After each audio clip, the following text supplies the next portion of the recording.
go back to Moab and pursue a better life in Moab. But Ruth cries, clings to Naomi, and says, I will not go. I know you said there's a better life in Moab, but there's something better with you. Your people will be my people. Your place will be my place. Where you go, I will go. Your God will be my God.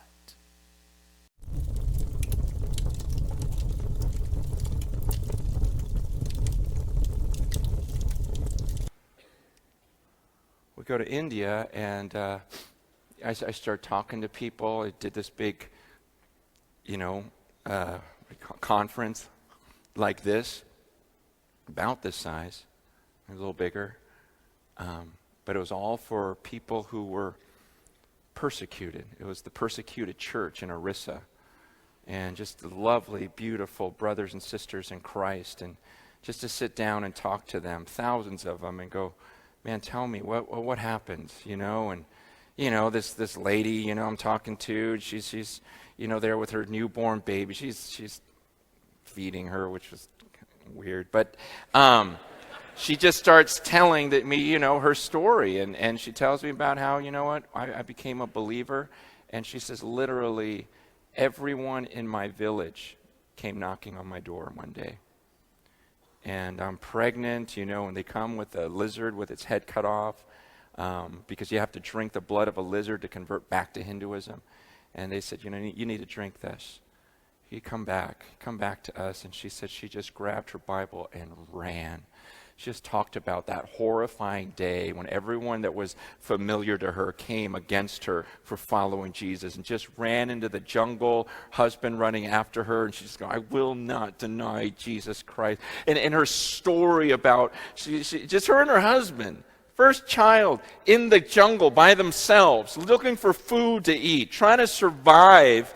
And talking about giving birth, you have no idea. You've never had a child before. Your wife's there. You're like, what in the world do? We don't even have food for ourselves. And how they kind of just, they just figured it out. They just kind of survive out there. Another lady, same thing. Next guy, scars all over his body. Talking about, oh yeah, when I became a believer, we just know. We just know it's going to end sooner or later. The persecution's going to come. And he says, so, a few months into my relationship with God, when I'm surrounded by guys with bats and just pieces of wood, and I just looked at God and go, okay, here I come. He goes, I knew that day would come. And they beat me and everything else, but somehow I lived through it. I survived it. And he's showing me scars on his head, his legs, and everything else, talking about how some of his friends were not as fortunate and they just died. And so I'm just listening to these guys. And so then I'm asking the guy that's taking me around, and I go, tell me your story. And he was a pastor now. He goes, I became a Christian when I was 11. Because I was 11 years old, and I told my dad, I go, Dad, I became a Christian. My dad looked at me and says, don't you ever call me Dad again. He said he took all my belongings. He goes, I still remember because it was raining. He took everything of mine and threw it out of the house, threw it in the mud, and says, get out of here. I don't ever want to see you again. You are not my son. And so he goes, I just remember 11 years old, I'm just crying, just walking around India. And I don't know if you've been around there. It's not a place where you just can find shelter or whatever. And he's just, man, can you imagine 11? Some of you guys have 11-year-olds. You imagine they're just on their own and just wandering around trying to find anything to eat for the rest of his life. No family to go to, nothing. Big smile on his face, one of the happiest guys I've ever met. And just talking about, oh yeah, and then the Lord provided here, and then I would find food here, and this, and years later, and he's probably like in his 30s, and he says, hey, but the miracle is, just recently, my father became a Christian, and we reunited, and, and he's just got, and I'm just like, hearing these stories, and I'm going, but I'm asking him, I go, look, everyone I'm meeting out here seems so intense. I go, aren't there any groups that are casual? Seriously, I go, there has to be. And he looked at me and he goes, not really. He says, because it doesn't make sense here. Why would you lose everything for something you don't really believe? And sometimes you hear those stories of people that are in context that aren't predominantly Christian, and it humbles you. But when those people came to Christ and their families disowned them, or they came to Christ and they faced persecution, they came to Christ and they said, I lost everything. It almost makes you question, is what we have over here in the States even Christian? Because what we define as Christianity is, I go to church. What we define as Christianity is my mama was a Christian. What we define as following Christ is usually I go maybe about once a month. And if the pastor says something I don't like, I find another one. And I attend that church. And if I find a church that's got a better worship team, I'll leave that one and go to another one. As if being a follower of Jesus is about me and not about him. Being a follower of Jesus is forsaking all others. Being a follower of Jesus is denying yourself. Being a follower of Christ is not about, hey, I'll follow when it's comfortable. It's about God, it all belongs to you. And I wholeheartedly believe God has given us these freedoms in this country and the resources in this country, not for us to be comfortable and just have a wrong view of being a Christian, but he's really given us more so that we can be a blessing to others. And that's why I told y'all earlier this year when I went to Kenya, it was just like, oh, we're going to do some work in Kenya. We got to do some work in Kenya because God didn't give us so much just for us to get fatter. He gave us more so that we can be a blessing to others. And I know there are a lot of needs here, and that's why our church is so outreach driven. We're always in these streets doing ministry because God has been good to us. So we want to be a blessing to others. Does that make sense? That pastor was Pastor Chan, and Pastor Francis Chan, he actually left his church because he felt like, man, I don't know if what I'm doing is really church. Just going through the motions of checking a box off. We came on Sunday and going through the motions of what ministry is and seeing a church that really didn't love each other, a church that really had their own cliques here and there. And he was just like, I don't know if this is church. Or is this a social club? And he saw and just was like, man, we have got to get to the place where we have real surrender to Jesus Christ. Do you remember when you first came to Jesus? Remember how passionate you was about him? Remember you told everybody, I'm getting baptized, y'all. I'm getting baptized. What does that mean? It means I believe that Jesus died for my sin and arose from the dead. I remember when I came to Christ, I had these ministers I used to listen to, Charles Stanley, Tony Evans, T.D. Jakes back in the day. And I used to listen to their messages, and I used to write down every word of their sermons. I used to memorize them and preach them to other people. Used to capture them in emails and send them out. Was so passionate about following Jesus. But sometimes you just get comfortable. Or you just kind of go through the motions. I remember before Gayla and I got married, we were dating. And the second date we went on, I said, I got a surprise for you. And we hooked up and I said, today we're going to do street preaching. And we're going to College Park to knock on doors in the projects and tell people about Jesus. You know why I said that? I said, because I want to make sure I find somebody that loves Jesus more than she's going to love me. She cute, but does she really love Jesus? She fine, but does she really love Jesus? I know some of y'all are like, Pastor, that is so unromantic. But she'll tell you we was knocking on doors, telling folk about Jesus, our second date. You know what I said? Ooh, that's the one, Pastor. That's the one, God. That's the one. Why? Because she gonna love Jesus more than she loves me. And if she loves Jesus more than she loves me, she's gonna be a good wife to me. She's gonna honor God, and while she's honoring God, she's gonna honor me. She's gonna respect God, and while she's respecting God, she's gonna respect me. It gotta be more than she just look good. But those days when you came to Christ and you were just so passionate about him, to be honest, that's what following Christ is supposed to be about. We've been looking at Jesus in every book of the Bible. And this week, we're in a beautiful book, Jesus in the book of Ruth. Jesus in the book of Ruth. Ruth is, some people call it the greatest story ever written. Not just the greatest story in the Bible, but the greatest story ever written. So it's almost a romantic novel.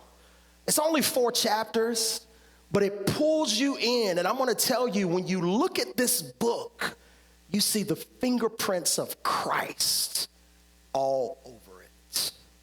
Matter of fact, I think Ruth is screaming, Christmas is coming. I think Ruth is screaming, Christmas, the Redeemer, Christ is coming. Christmas is coming, and I promise you, God, if you'll just take off our physical eyes and allow us to see the spiritual eyes of this text, you're going to see Jesus all through it. Ruth is written during the time of the Judges. You remember the Judges, right? The Judges, when we did Jesus in the book of Judges, we said it was the darkest time in Israel. It says Israel had no king, and they did what was right in their own eyes. In the Judges, it says Joshua challenged them and said, choose ye this day whom you will serve. As for me and my house, we'll serve the Lord. But he said, if you don't serve God, God is going to judge you and send calamity into your house and drive you out of the land. And in the book of Judges, that's what you see. They reject God. They worship the Canaanite gods. God judges them. They cry out to God. He raises a judge and delivers them. And then they sin again. They do this vicious cycle over and over. Well, during this period of the Judges, there was a woman named Ruth that really shines brightly during this period. Go with me to Ruth, the 1st chapter. Ruth, the 1st chapter. And we could stand for a little bit and let's read this story in Ruth. Ruth chapter 1. Amen? Amen. Now it came about in the days when the judges governed that there was a famine in the land. And a certain man of Bethlehem, y'all know Bethlehem, y'all remember we heard that in the Christmas story, in Judah. He went to sojourn in the land of Moab with his wife and his 2 sons. The name of that man was Elimelech, and the name of his wife was Naomi. And the name of his 2 sons was Mahlon and Chilion, Ephrathites of Bethlehem in Judah. Now they entered the land of Moab and remained there. Then Elimelech, Naomi's husband, died. And she was left with her 2 sons, Mahlon and Chilion. They took for themselves Moabite women as wives. The name of one was Orpah, and the name of the other was Ruth. And they lived there for about 10 years. Then both Mahlon and Chilion died also. And the woman was bereft, and her 2 children and her husband. Then she arose with her daughters-in-law, that she might return from the land of Moab. And she had heard in the land of Moab that the Lord had visited his people and given them food. So she departed from that place where she was and her 2 daughters-in-law, and they went to the way to return to the land of Judah. Verse 8. And Naomi said to her 2 daughters, "Go, return to your mother's house, and may the Lord deal kindly with you as you have dealt with the dead and with me." You may be seated as we go through this story. So y'all, you guys get the gist of the story. You have Elimelech, who is a man that's born in Bethlehem, just like Jesus was born in Bethlehem, which means he was a part of the tribe of Judah. He moves from Bethlehem into Moab. He takes his wife Naomi, and sure enough, Elimelech dies. Well, they have 2 children, Mahlon and Chilion. They live for 10 years, then they die. What does that mean? That means Naomi is a widow. That means that Ruth and Opra, who married Naomi's children, all 3 of them are widows. They have no man to fend for them.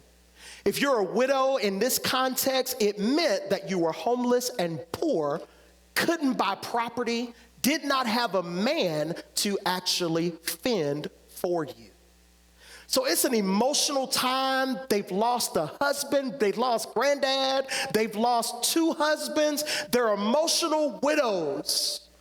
And they're emotional and just like, man, why did this happen? They hear that there is food in Judah. So they leave from Moab and they begin this trek back to Judah. And here's what happened. Naomi turns to her 2 daughter-in-laws and she says, "Y'all have been so kind. You've been with me a long time. But now you should go back to your homeland of Moab." She says, I'm an older woman. I'm not going to have a child for you. During this time, what should have happened is the closest of kin, man of kin, was supposed to cover the women and was supposed to take them as wife and cover and protect them. But she said, "I'm not going to have any more children. I'm not going to get married again.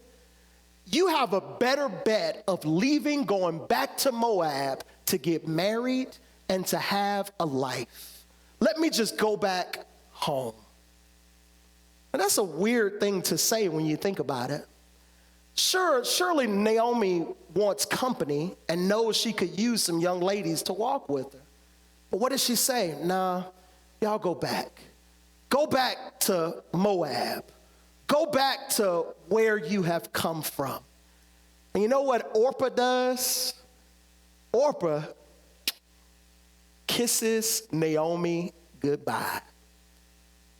You know what she says? "You right.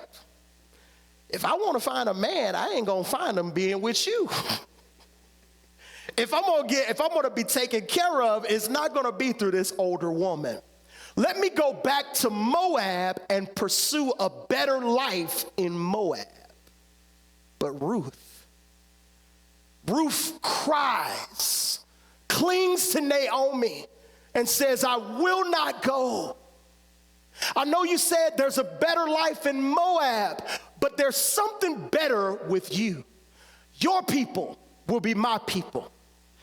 Your place will be my place. Where you go, I will go. Your God will be my God." In other words, what she's saying is this. She's saying, I will not find peace and fulfillment in Moab.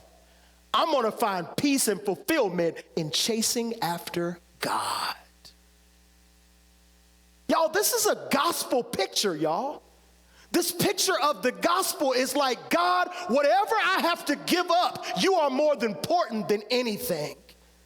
If I don't find a husband, that's okay, as long as I got Christ, as long as I got God. If I don't get the money and everything that the world has to offer, I'll forsake it all just so I can chase after you. The first question I want you to think about, where do you find fulfillment?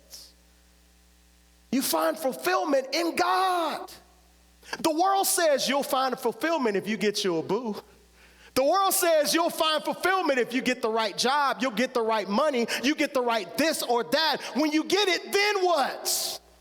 You're going to find more and more frustration. Why? Because the only way to find peace, joy, and fulfillment is in chasing after God.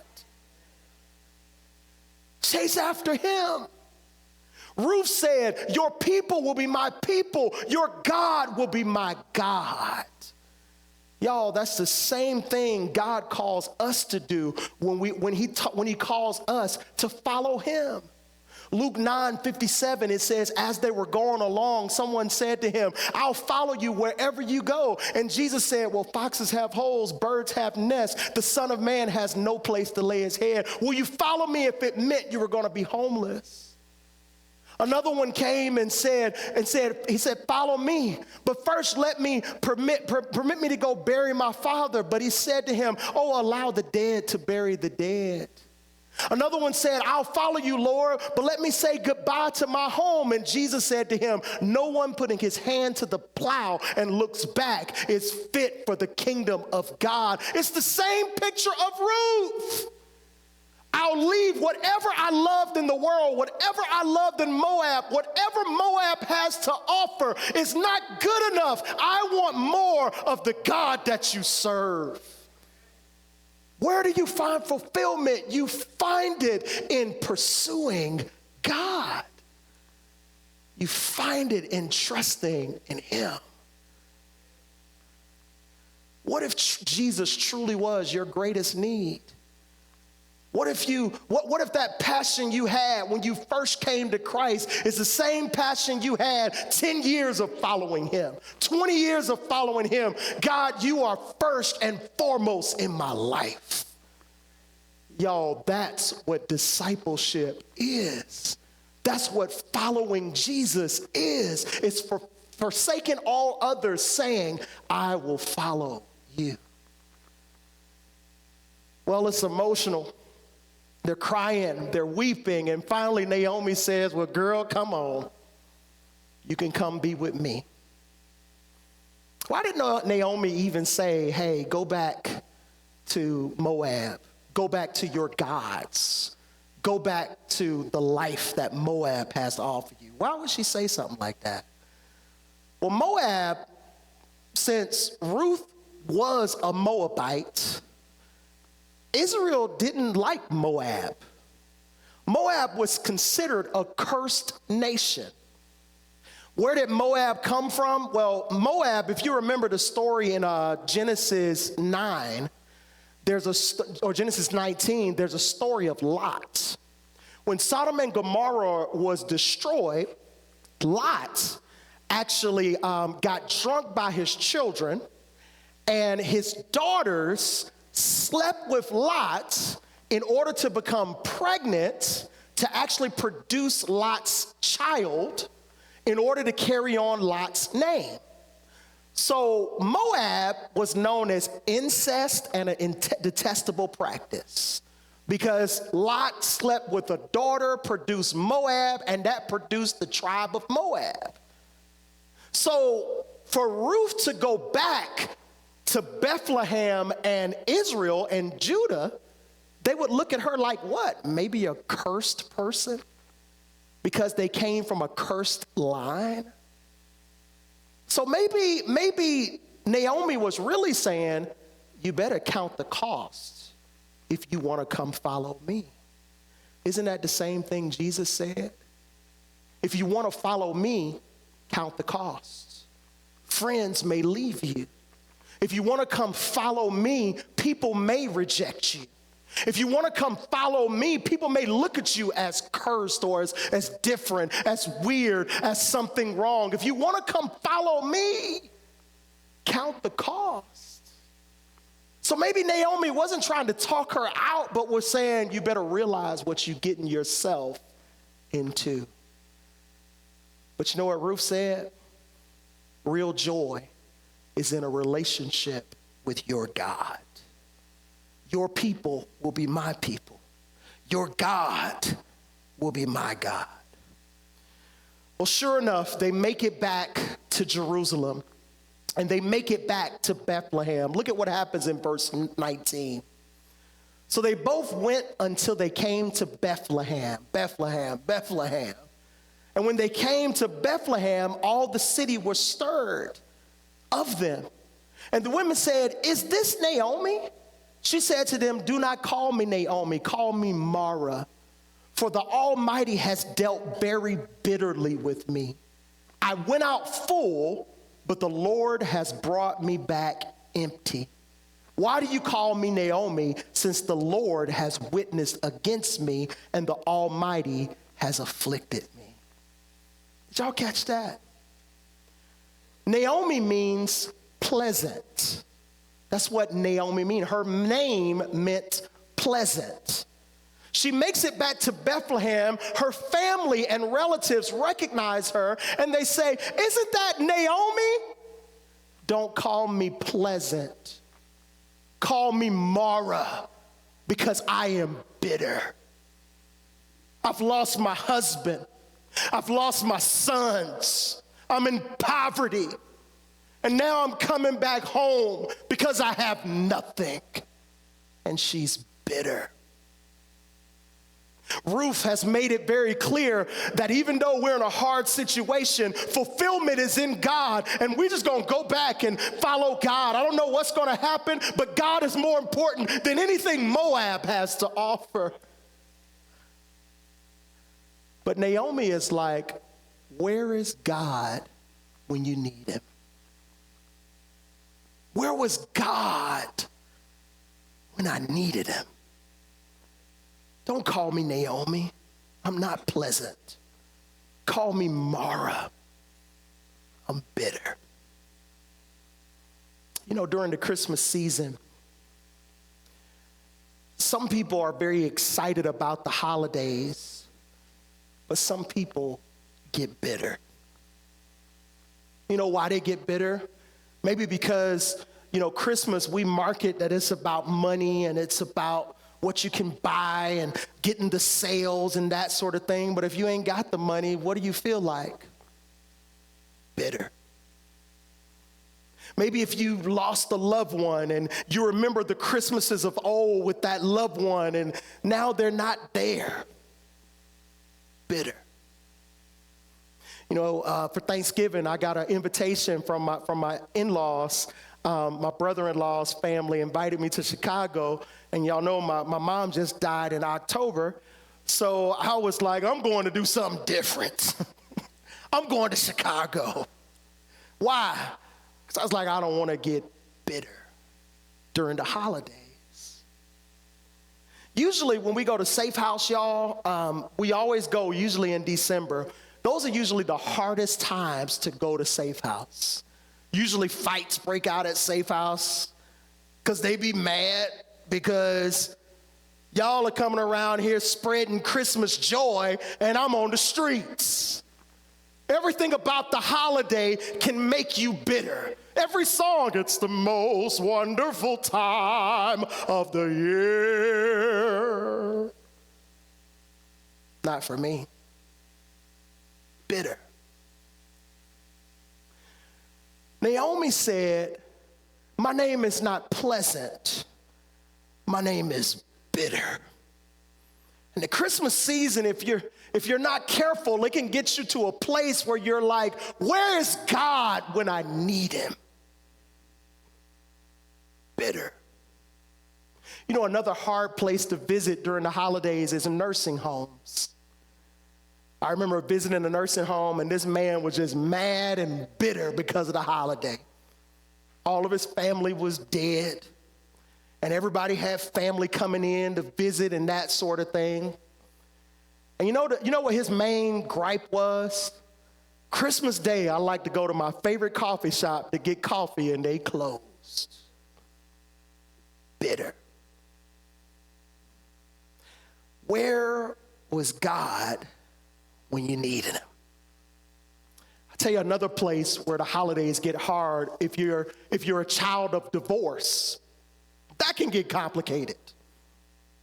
You know, the ex-husband, he wants his time. The wife wants daytime. The ex-wife wants his time. Well, I got him last year. No, you didn't. You got him last year. And all of a sudden, it just turns into this big fiasco.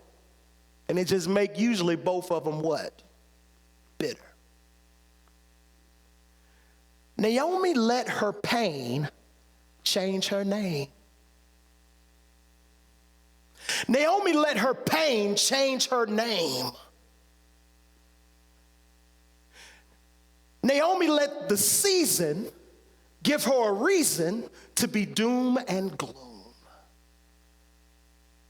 Bitter. Ruth in chapter 2.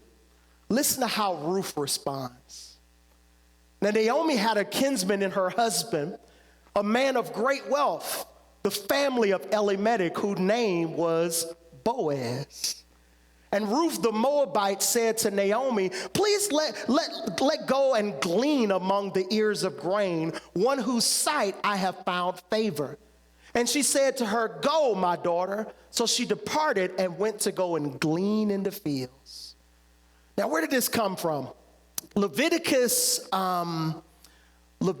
chapter 23, verse 22, it says this: when you reap harvest of your land, moreover, you shall not reap the very corners of the land, nor gather or glean at that harvest. Leave that for the needy, leave that for the alien.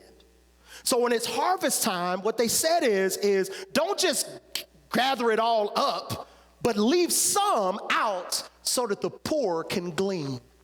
What is he talking about? Redistribution of wealth. Don't be greedy. Don't have billions upon billions and not take care of the poor that are around you. Yeah, it's a lot more Bible that talks about redistribution of wealth than getting all that you want. So Naomi says, go over here and glean at the fields so that we can survive. Ruth is gleaning at the fields. Watch what happens. Listen to this. Ruth Chapter 2, verse 3. So she departed and went to glean at the field of the reapers. It just so happened that she came on the portion of the field that belonged to who? Boaz, who was of the family of Elimelech. Now behold, it just so happened that Boaz came from Bethlehem and said to the reapers, may the Lord be with you. And they said to him, may the Lord bless you. Then Boaz said to his servant, who is that one reaping over there? Who's the young woman reaping? Did y'all catch that? It says, Ruth is trying to survive. She's gathering up food. It just so happens she comes on the plot that belongs to Boaz. It just so happens Boaz is the brother of Elimelech. It just so happens Boaz is riding by. It just so happens he greets the reapers and says, hey, blessed are you. It just so happens he said, who is that young woman over there? It just so happens.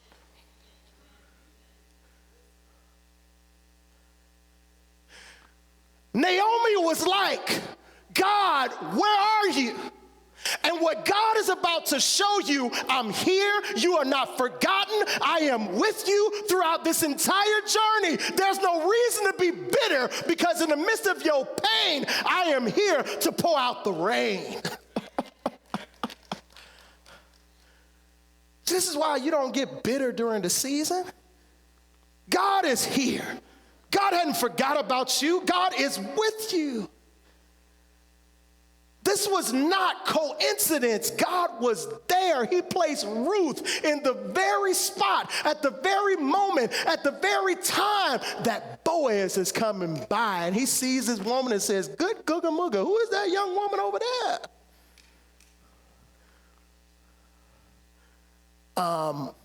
That's Ruth. She just brought her mother-in-law, Naomi, who lost her husband, and Ruth lost her husband. And she came back with her to help take care of her. And Boaz says, young woman, Blessed are you among all of the daughters of Israel. I heard about what you did to your mother-in-law, Naomi. Don't stay back here with the reapers. You come and reap with the family. You come and reap with everybody else. And if you need more, just let me know. Take it back home. You come and I'm going to take care of you. Why are you doing this? Because I heard you took care of your mother-in-law. So God has placed me here to make sure you are taken care of. She makes her way back home to Naomi. Naomi, you're not going to believe this. I went to this man's field, and I was just reaping in the field, and all of a sudden he came by, and he said, blessed are you, O daughters of Israel, O men and women. We're glad to share with you. And all of a sudden he looked at me and said, who is this? And I was like, hey, how you doing? And he was like, yeah, and you won't believe this. He told me to come, and I went reaping with all of the rest of the family. His name was Boaz. He was dark. He was handsome. He was a good. And Naomi was like, what you say his name was? Boaz. Boaz is my husband's brother. Boaz is the one that's supposed to redeem us. This ain't nobody but God. I let my pain change my name. I let the season be the reason for doom and gloom when I see God is working something in the midst of my pain. Don't let pain change your name. Don't let the season give you a reason for doom and gloom. Why? Because God is working in the midst. You said his name was Boaz? That's right. Boaz. That was his name.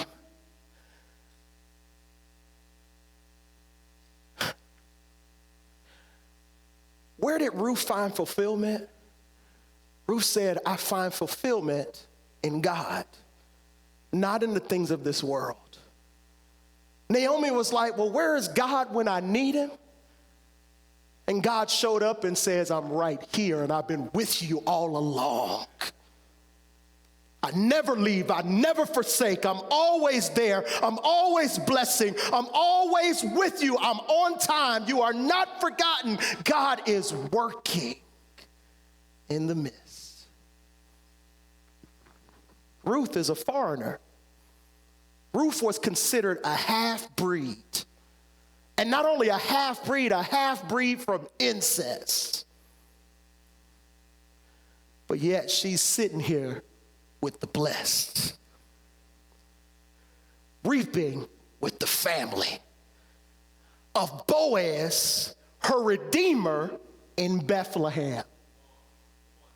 Don't miss that. Don't miss it.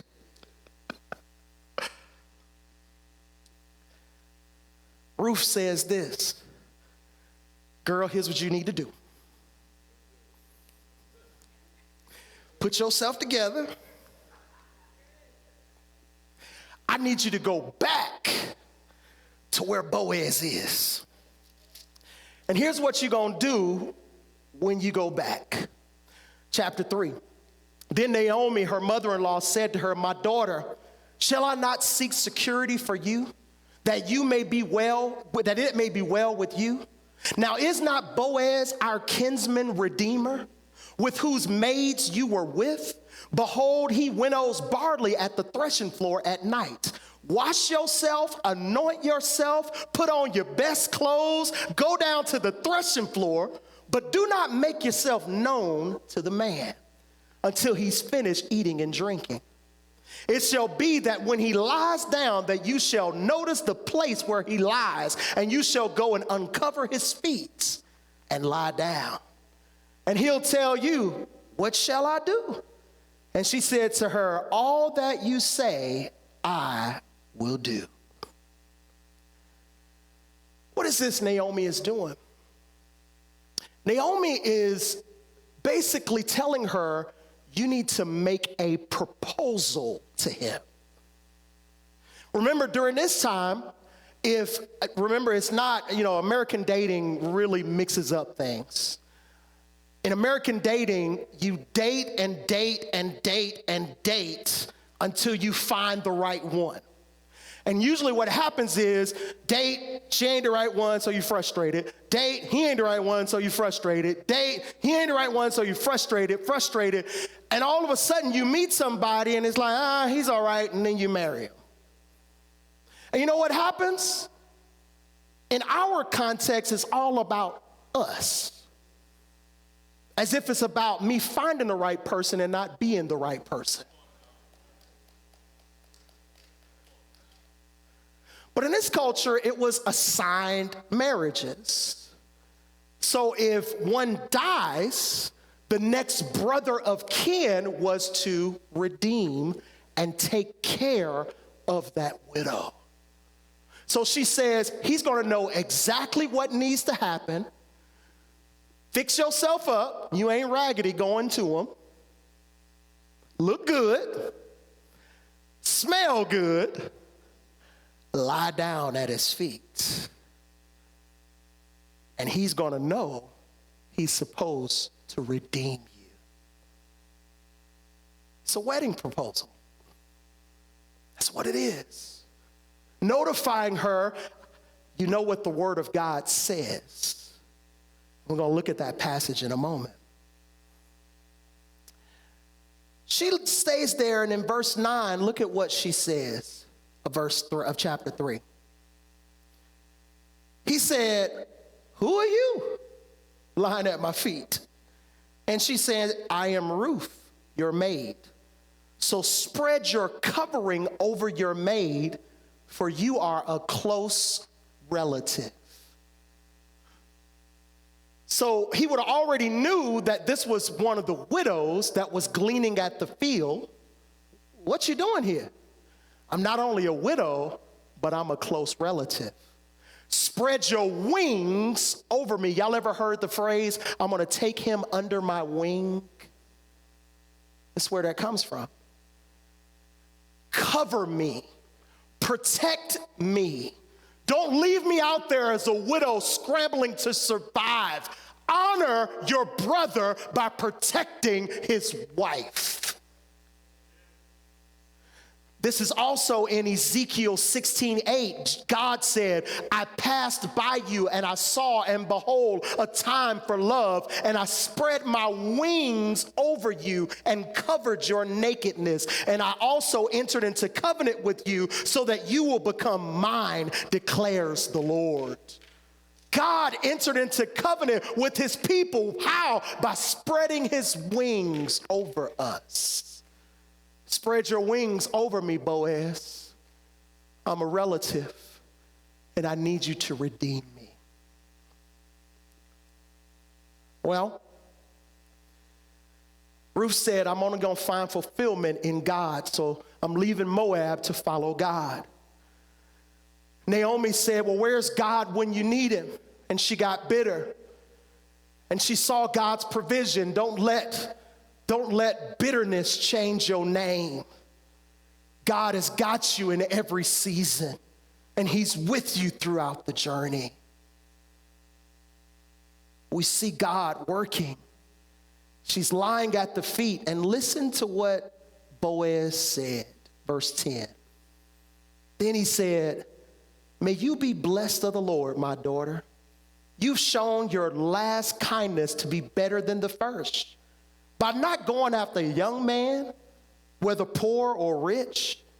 Not now, my daughter, do not fear. I will do for you whatever you ask. For all my people in the city know that you are a woman of excellence. Now it is true that I'm a close relative. However, there's a relative that's closer than I. So I can't redeem you. God, what are you doing? Boaz is a good-looking man, an older man, and a rich man. And he already said, my eye has been on you for a minute. I want to redeem you, but I can't.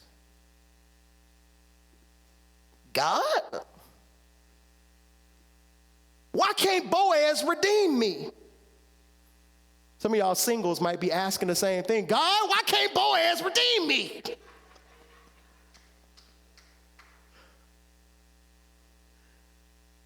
Let me tell you something. When you choose to follow Christ, just know sometimes it won't be easy. When you choose to follow Christ, sometimes the road don't necessarily make sense. When you choose to follow Christ, sometimes you get some bumps in the road, but you know what you do? You keep following Christ. You keep following him. You keep chasing after him. Why? Because his promises are good. Yes and amen. You got to continue to trust in him. Even when you get bumps that don't make sense. It didn't make sense. This man loves me, like how I look, like how I smell. He said, I'm supposed to marry you, but I can't. God, what are you doing? And God is saying, just trust me a little while longer. Why can't Boaz redeem me? Because John 16:33 says, in this life you will experience trouble. But don't worry, let not your heart be troubled. Believe in God and believe in me. Keep trusting in God.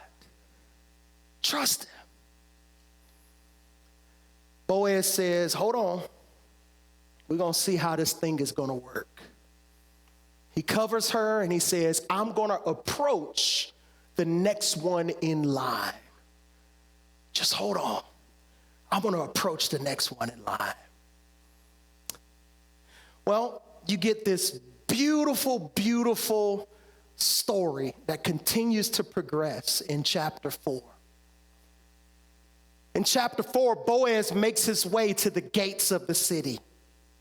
And when he makes his way to the gates of the city, why is he going to the gates? This is where they make judgments. They solve issues. The elders are at the gates of the city. This is where business deals happen. So watch what happens in chapter 4. Now Boaz went up to the gate and sat down there. And it just so happened, just so happened. The close relative whom Boaz spoke of was just passing by. Hey man, I've been looking for you. Y'all remember this behold and this just so happens is real. You know what he's really saying? It's not a coincidence. God is working. Boaz's close relative is there. And verse 2. He took 10 men of the elders of the city and said, sit down here. So they sat down. Then he said to the closest relative, Naomi, who has come back from the land of Moab, has to sell the piece of land which belonged to your brother Elimelech. So I thought to inform you, saying, buy it, because those who are sitting here and before the elders of my people, if you'll redeem it, redeem it. But if not, tell me, that I may know, for there's no one but you to redeem it, for I am after you. So what he's saying is, he just says, you're going to lose our brother's inheritance and property if you don't redeem it out of collections. And you know what this relative says? Okay, I'll do it. Show me where the property is. Boaz says, great. Well, just know there's a woman also named Ruth who has been a widow. You're going to have to take her as your wife also. What happens? Boaz's relative said, wait a minute, I wasn't looking to get married.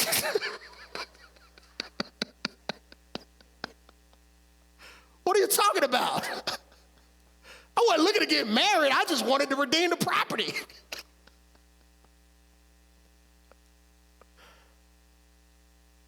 Why can't Boaz redeem? Because there's another. Matter of fact, let's look at this law. Go to Deuteronomy 25, and let's look at 5 through 10. Let's look at this law, because this is an interesting law. Deuteronomy 25, verse 5 through 10. We're a Bible church, right? So we can do this for a second, right? Deuteronomy 25, verse 5 through 10. Are you there? 25, verse 5 through 10. Listen to this. When brothers live together and one of them dies and has no son, the wife of the deceased shall not be married outside the family to a strange man. Her husband's brother shall go into her and take her to himself as a wife and perform the duty of a husband's brother to her. And it shall be that the firstborn whom she bears shall assume the name of the dead brother, so that his name will not be blotted out from the house of Israel. But if the man does not desire to take his brother's wife, then his brother's wife shall go up to the gates of the elders and say, my husband's brother refuses to establish a name for his brother in Israel. He is not willing to perform the duty of his husband's brother to me. So the elders of the city shall summon him, speak to him, and if he persists and do not desire to take her and be married, then his brother's wife shall come to him in the sight of the elders, pull his sandal off of his foot, and spit in his face. So what's about to happen?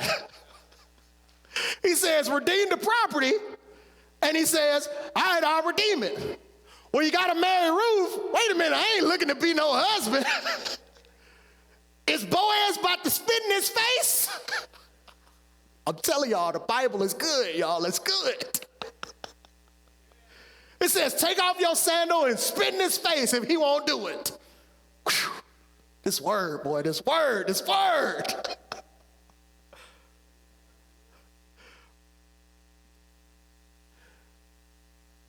So I thought I'd inform you saying, buy it.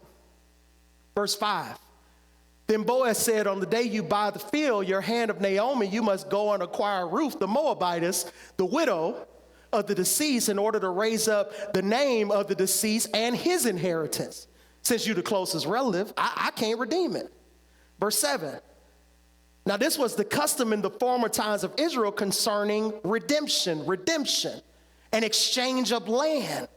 A man has to remove his sandal, give it to another, and if he doesn't, of course, spit in his face. Verse 8. So the closest relative said to Boaz, why don't you buy it? Buy it for yourself. You know what Boaz said? I thought you'd never ask. Don't worry about it. I ain't going to spit in your face. We'll do the sandal part. Take off your sandal. But I'll be glad to redeem Ruth.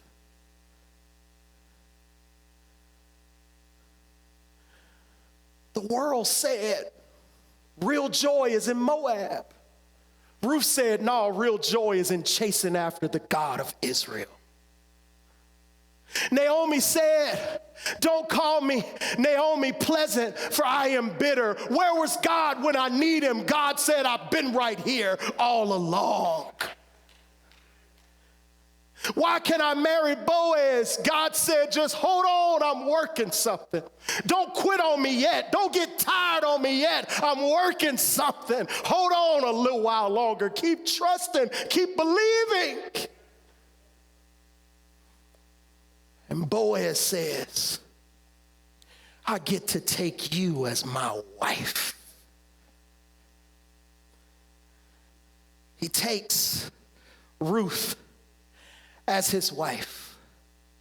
Verse 10 of chapter 4, moreover, I've acquired Ruth the Moabitess, the widow of Mahlon, to be the wife in order to raise up the name of the deceased inheritance, that the name of the deceased will not be cut off. Verse 11, and all the people who are in the court of the elders, we are witnesses. May the Lord make the woman who is coming into your home like Rachel and Leah. In other words, the same blessing that was spoken on Abraham that went to Rachel, the same blessing that was spoken on Isaac that went to Leah. Now guess what happens? Ruth steps in the line as a Moabitess, as the blessed line. May God's favor pour out on you, just like Abraham, Isaac, and Jacob, just like Rachel, just like Leah, and just like Ruth.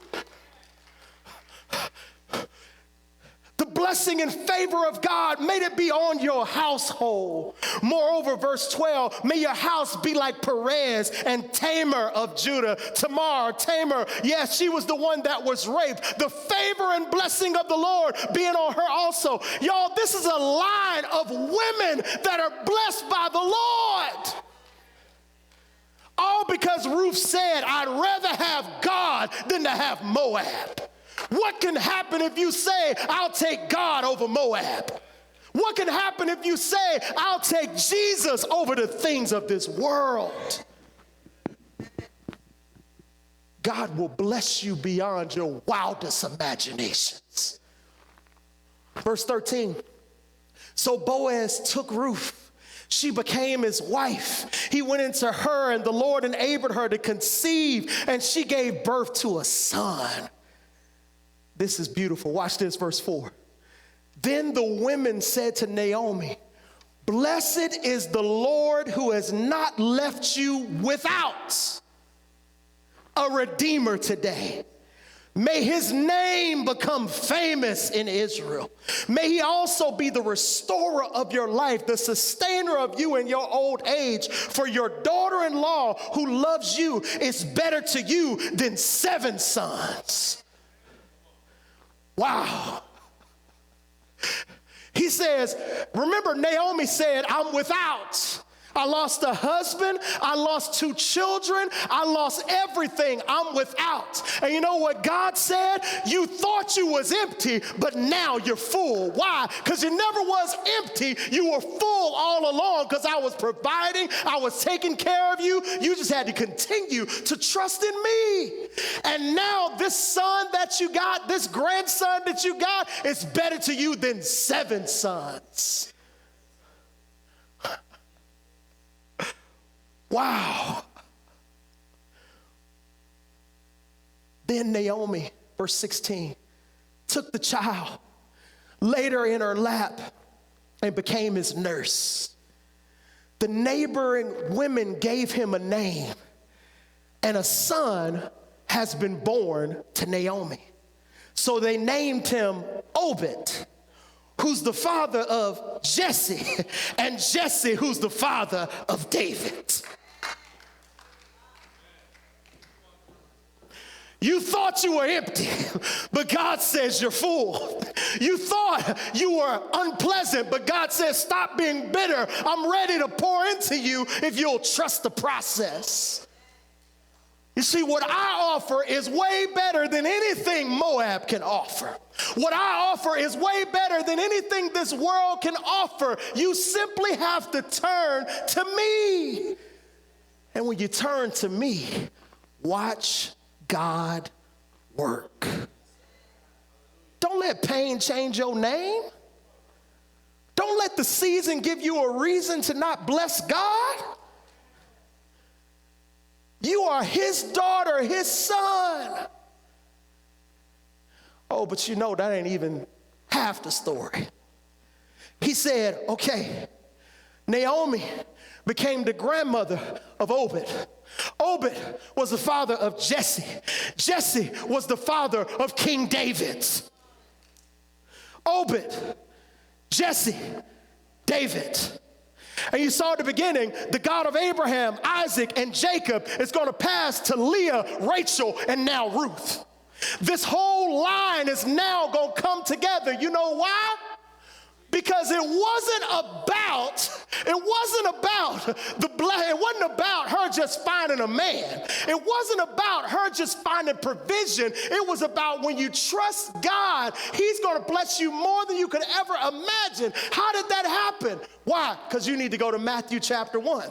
Matthew chapter 1, it says Abraham begot Isaac, Isaac begot Jacob, Jacob begot Judah, Judah on down to who? On down to these women, Tamar, on down to these women, Leah, on down to these women, Ruth, on down to who? Obed, on down to Jesse, on down to David, on down to who? The King of Kings, the Lord of Lords, Jesus Christ. Because you put your trust, literally 4,000 years later, we're going to celebrate the name of Ruth Ruth because she decided to follow God. And because she decided to follow God, her name is connected to the name that's above every name. Her name is connected to a child, not the child of Obed or Jesse, but unto us a child is born, a son is given. His name is Wonderful Counselor, Mighty God, Prince of Peace, Everlasting Father. His name is Jesus. Jesus. Jesus. And you thought you was empty. God says you don't realize how full you are. You don't realize how full you are. This name connects to the name above every name, Jesus Christ. Y'all, there's a lot here. You think about it. Moab was a cursed line. They were cursed. But now they're in the family of God. Galatians 3 says this, 3:13. Gentiles were cursed, but Jesus hung upon a tree, became a curse so that they could receive the blessing of Abraham. The curse that Moab was under was redeemed by the kinsman redeemer, Boaz. But it really points to the Redeemer of all redeemers, Jesus Christ. For we were once cursed, far from God, but yet Jesus redeems us. Ruth ushers in Jesus Christ. Ruth is a picture of what it means to be a disciple. I know we think discipleship is I came down to the altar and I repeated some words. No, discipleship is when you turn from the world and you decide to follow Jesus. The picture of Ruth was I'm turning away from Moab and I decided to follow God. Ruth is the ultimate picture of what it means to be a Christian, what it means to be a follower of Jesus. It's to turn, to turn, to turn. This picture in Ruth is her being connected to the greatest genealogical birth line in human history. All because she decided to turn from Moab and go to God. And God says when they mention Abraham, they're going to mention Rachel. When they mention Isaac, they'll mention Leah or Rachel. But also, when they mention Boaz, they're going to mention Ruth. When they mention Ruth, they're going to mention Obed. And when they mention Obed, they're going to mention Jesse. And when they mention Jesse, they're going to mention David. All the way until it gets to King Jesus. And it's because, Ruth, you decided to follow God over the things of this world. If that ain't Christmas in the Book of Ruth, your eyes must be closed. It screams, Christmas is coming. Christmas is coming. Christmas is coming. Will you turn from your ways and follow Jesus? It's screaming, Christmas is coming. Jesus is coming. Let me ask you a question.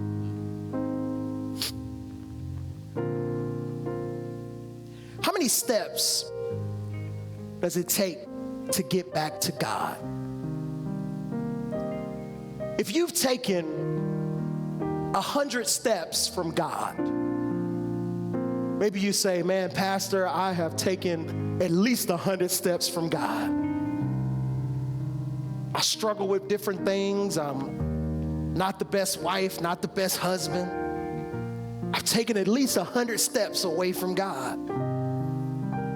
Maybe you saying, Pastor, I done probably taken about 500 steps away from God. I've had addictions. I've had stuff that I'm just not too proud of. I know I done took 500 steps away from God. Maybe you're saying, Pastor, don't tell nobody, but I done took at least 1,000 steps away from God.